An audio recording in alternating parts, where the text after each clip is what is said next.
Today we wanted to talk about charitable giving and itemized deductions.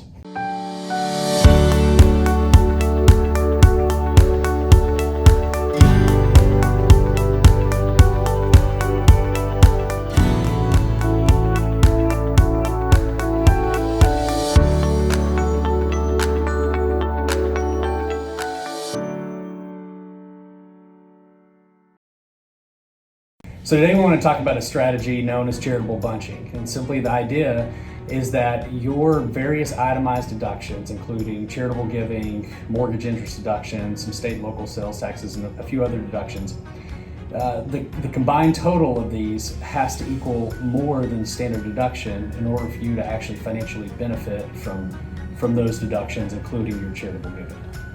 One of the benefits of the last Tax Cut Jobs Act was that they increased the standard deduction. What we found though is people are still doing giving, still paying property taxes, still doing sales tax, other things, and they're not getting obviously those deductions if they're taking the standard deduction. So the idea that Drew and I want to talk about is how can you pay those things in opposite years, so you can take a standard deduction one year when you had no charitable giving deductions, no property taxes, no sales tax, etc. The next year you pay all of those for 2 years. So you pay your property taxes, you do all your charitable giving for 2 years, and you can get a higher amount of deduction than the equal of those two standard deductions. So in 2021, for instance, the standard deduction for a joint filer is about $25,000.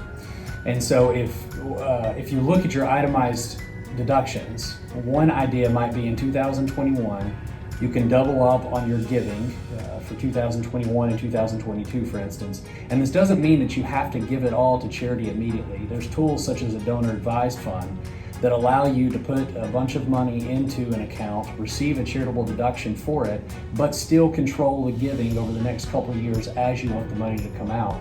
Additionally, another deduction, itemized deduction you can control is your property tax bill. So you can pay your 2021 property tax bill this year and go ahead and pay the 2022 property tax bill prior to the end of 2021. This allows you to double up the itemized deductions you can control and hopefully get over that roughly $25,000 standard deduction level so that you receive additional benefits for your giving. Obviously the principle is you just don't want to have any deductions that potentially could be itemized that are being voided because of the standard deduction. So let's try to time those in a year that we can group them, get a big deduction one year, and we take the standard deduction the next year. We do it again the following year with a big itemized deduction.